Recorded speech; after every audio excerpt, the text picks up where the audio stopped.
It's the 21st show. I'm Brian Mackey. When the Joliet Treatment Center opened in 2017, the hope was that it would be a different kind of prison. The Illinois Department of Corrections, DOC, had settled a lawsuit over inadequate mental health care for people in state prisons. And as part of that settlement, DOC committed to building new treatment units, including the one in Joliet. For the first few years, things went well there, but around the start of the COVID-19 pandemic, conditions started to deteriorate. That made the men there desperate to be heard, and one way to do that was to set things on fire. In the past 3 years, there have been more than 70 fires at the Joliet Treatment Center. Shannon Heffernan has been investigating why. Public radio listeners here in Illinois might recognize her from her time as a reporter at WBEZ in Chicago. She's currently a staff writer at the Marshall Project, the news service focused on the criminal justice system. She recently reported on the Joliet Treatment Center in collaboration with WBEZ and the Chicago Sun-Times. We'll have a link to that story on our website, 21stshow.org. She joins us now to talk about it. Shannon, welcome back to the 21st Show. Thank you so much. I always love talking to you all. And I should say, this is going to be a heavy conversations with discussions of mental health conditions and self-harm. You've been warned. With that said, if you want to join us today, the number is 800-222-9455. That's 800-222-9455. All right, Shannon, before we get into specifically what happened on the night of July 27th, 2024, tell us a little bit about who was Jason Steffens. So Jason Steffens was a man who, had a history of mental illness in his life, and he lived in Chicago. He also had a history of sickle cell anemia. For people who aren't familiar with that, this is a genetic disorder. It causes your blood cells to become misshapen. It can be incredibly painful for people, especially if they're not getting treatment. So when he went into the Department of Corrections, he was sort of facing those two battles. And we reviewed his medical records, and you can see him struggling to get treatment for both. There is some psychiatry appointments, there are some therapy, but especially considering that he ended up at the treatment center, there wasn't very much individual therapy or one-on-one contact with him. And he repeatedly complained that he was not getting what he needed for his sickle cell. He continually said, look, I need this blood transfusion that's happened to me in the past. And even when doctors at the facility said, yeah, he'd be better off getting it, he still didn't get it. So bringing us up to that night in July 2 years ago, he'd been struggling for a while. Yeah. And just I think it's worth mentioning, he was in for a long time, right? He had been convicted of murder. That's correct. Yeah, he had been convicted of a murder during a drug dispute. He had maintained his innocence, and at the trial, there had been issues brought up about his mental well-being, but they found him fit to stand trial, and he was sent to IDOC for a long sentence. Okay, so I mentioned the night of July 27th, 2024, and let's actually start with an extended excerpt from the radio story you did on this. Around 10 p.m. on a summer night in 2024, smoke wafts down a hallway lined with prison cells. Minutes later, red flames licked the window inside cell A9. Jason Steffens is locked inside. We pieced together what happened using security video footage, 911 dispatch calls, and documents from the prison and fire department. As seen on video, about 10 minutes after the smoke first started, a group of guards walks down the hall. But when they arrive at the door, they do not let Steffens out. Instead, the guards open a food slot and spray a fire extinguisher and pepper spray inside. Then, smoke so thick you can barely see what's happening on camera. They walk away. Joliet 911, where's your emergency? We need the fire department here. A prison employee calls 911 about 20 minutes after smoke first appeared on the security video. We were able to extinguish it from what I can see. Is there still smoke, though? Yes. Okay. All right, and are you guys evacuating the inmates immediately around there, away from it? We're still dealing with the situation. I can't answer that. The fire department arrives within 5 minutes, but precious time has already been wasted, and more is about to be lost. According to a firefighter's report, guards did not immediately tell firefighters Steffens was still in the cell, even though plenty of prison employees would have known. In the video, people meander up and down the hallway before firefighters say they were finally alerted. They open the cell to find Steffens' limp body. his breaths shallow. All right, Shannon, take us through what happens after that. Well, after that, they put him in an ambulance and they take him to the gate of the prison. And there at the gate, prison employees won't open the gate for the ambulance. According to their own documentation, they were waiting on some paperwork and also on some correctional officers to be available to follow the ambulance in a van. And as they're waiting, a guard walks up to the ambulance and actually opens the door to the ambulance, and you see an argument ensue. And some people from each side, from the ambulance side, from the fire department side, from the prison, run up and they appear to be arguing. In their reports, one guard said that a firefighter said, "This man can die while y'all pussyfooting around." So there was a lot of concern. All this time, Steffens is in the back of the ambulance with a machine forcing air into his lungs, doing what they call advanced life-saving care, so a very serious situation. And throughout all this, somebody with the fire department is calling back to dispatch again and again, saying, "We're still stuck. We're still stuck. We're still stuck. We're still stuck." That goes on for about 28 minutes, that they're there stuck at the gate before the ambulance is finally allowed to go to the hospital and take this man in serious condition. And to be clear, Steffens, this is not like a movie. Steffens is not going to, rip the mask off and jump out of the ambulance and run into the woods or something like that. Well, He's pretty incapacitated. He was handcuffed. Yeah. He was handcuffed in the ambulance, right? And I think that there's, questions that maybe like, did people need to be going with him for security? Well, then the question is, well, why couldn't that happen faster?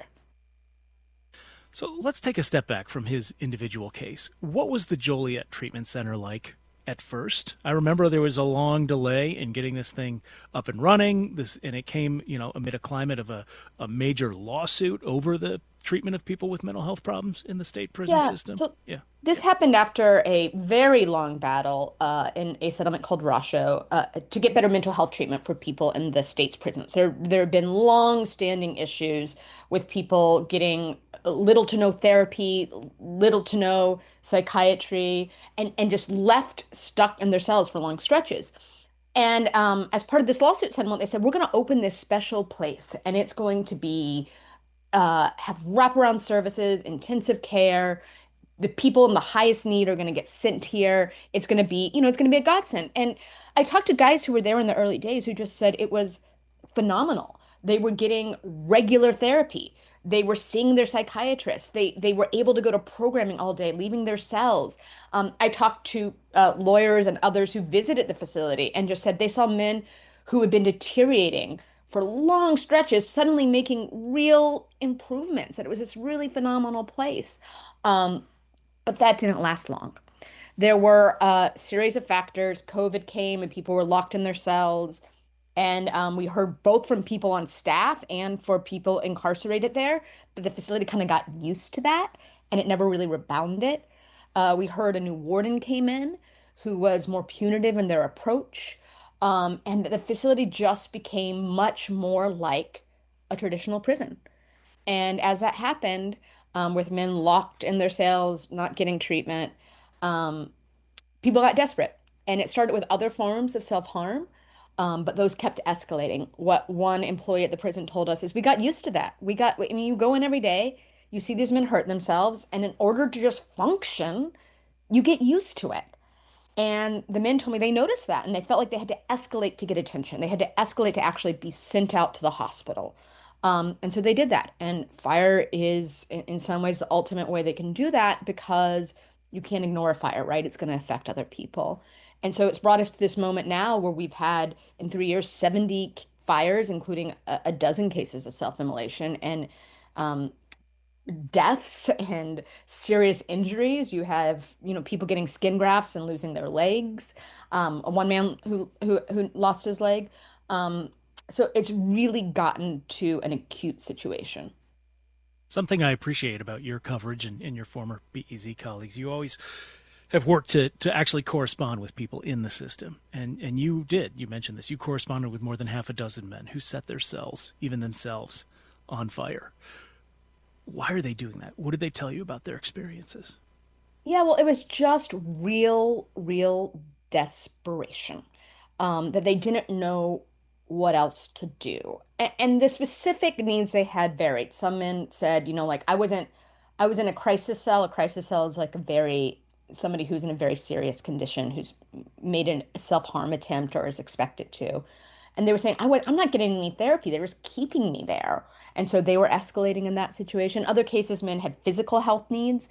In Jason Steffen's case, the man you were just playing tape from, um, he had actually already swallowed glass and told staff, "Hey, I'm going to keep doing stuff till you get me sent to the hospital. I need this blood transfusion." And it was just, I think, this ultimate act of like, I don't know what else to do. And like again, we talked both to men inside, but also an employee who sort of echoed that was the pattern. I'm baffled, reading your story, talking to you now about fire preparedness and Yeah, safety. You mentioned this is like a mental health cell. I mean, these things are supposed to be essentially blank rooms. correct. So you talk about the problems that the Joliet Treatment Center had with fire preparedness and safety. Yeah, so there's a couple of different issues. There's the fact that men are able to start the fires, which if you're in some areas of the prison, you're under like close watch for suicide risk. So you would think that it would be very difficult to get the means to set a fire, but that is still happening, or it has still happened again and again. Um, and Do the we thing know that the really source troubled me. of combustion, or like, I mean, are they sneaking matches? Are they shoving It fabric into a involves the light? Yeah. outlets. I won't go into Okay. great detail Sure. here, just so we're not providing details about how they do it. But yes, it involves outlets and some materials that they are able to get from various things in commissary or staff or fellow prisoners. I guess I don't know for sure where they're getting them. Okay. But the other thing that's troubling is it's not just how they start the fires, it's what happens after that. There have been fire marshal reports again and again saying the facility had fire alarms that were turned off or inoperable, that the facility could not provide an evacuation plan. And this was prior to the two deaths that happened to the facility, and those reports continued after those deaths. So this is something that people have been saying, this needs attention now, and it's not been being fixed. We're talking about the kind of basic fire safety that most of us have in our apartments or houses. Have things gotten any better since the time when these sort of things peaked? Yeah, so anytime you're dealing with prisons, there's a little bit of an information lag of what gets to us.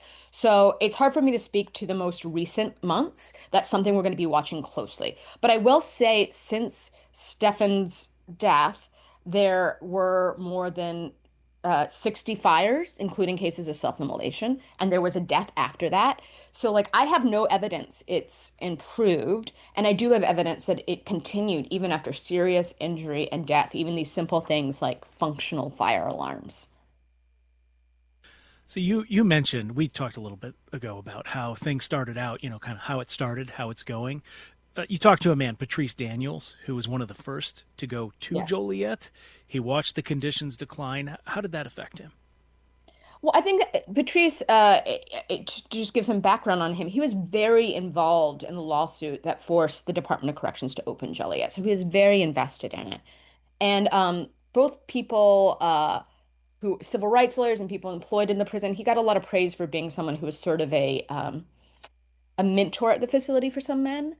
Um, and he really loved Joliet, and he really wanted it to be this place of hope. But as he watched it deteriorate, he actually ended up asking for a transfer out, which I think was a very difficult decision for him because it just became a place he felt like that was as hopeless as any other facility. You have a line in the story about, the sort of, as he was leaving the facility, his legs and hands shackled. I'm reading here. He saw a sign for the center and thought, that's a sham. Treatment doesn't happen there. Yes, yes. I think he just sort of concluded that it wasn't living up to the promise it had made at all. So just a couple of minutes left in our time together. You mentioned the Rasho lawsuit. That is no longer a thing, right? That was dismissed. Is that part of the story here, this larger context of how the Illinois prison system handles people with serious mental illness? Yeah, no, I think that's a very important piece of it. I should say that there are still some legal maneuvers that civil rights lawyers are making to try to get Rasho going again. For people who aren't familiar, that lawsuit basically provided an oversight mechanism, a way that these independent monitors would go inside to prisons in Illinois and say, okay, here's what's happening with mental health. Here's how the state needs to live up to its promises. Here's what needs to be done. And ultimately, if you're a warden or the director of the department, you could get hauled before a judge and theoretically held in contempt if you're not doing these things. Yeah, yes, and we had more eyes in sight. People like me, journalists, could read these reports and see what was happening. How long are men being kept locked in their cells? How often are they getting mental health groups? That ended. And as a journalist, I feel like problems happen in places we can't see. Problems happen in places that the public doesn't have insight into. And so ending oversight made prisons, which are designed to be invisible, even more invisible. So I do think that lack of oversight is a very important key in watching what's happening at the Joliet Treatment Center and prisons across the state, honestly. Well, I, for one, am glad that you are keeping an eye on this stuff and sharing your reporting with us. Shannon Heffernan is a staff writer at the Marshall Project. Her story about the Joliet Treatment Center is called A Prison on Fire. Again, we'll have a link to it on our website, 21stshow.org. Shannon, thanks for sharing your reporting with us again here on the 21st Show. Thank you so much.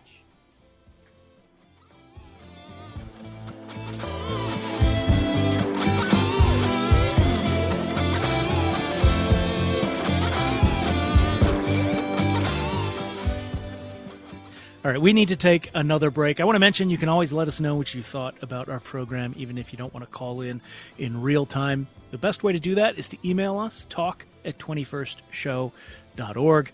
You can find that address, plus our voicemail line and our social media, every other way to contact us at our website, 21stshow.org.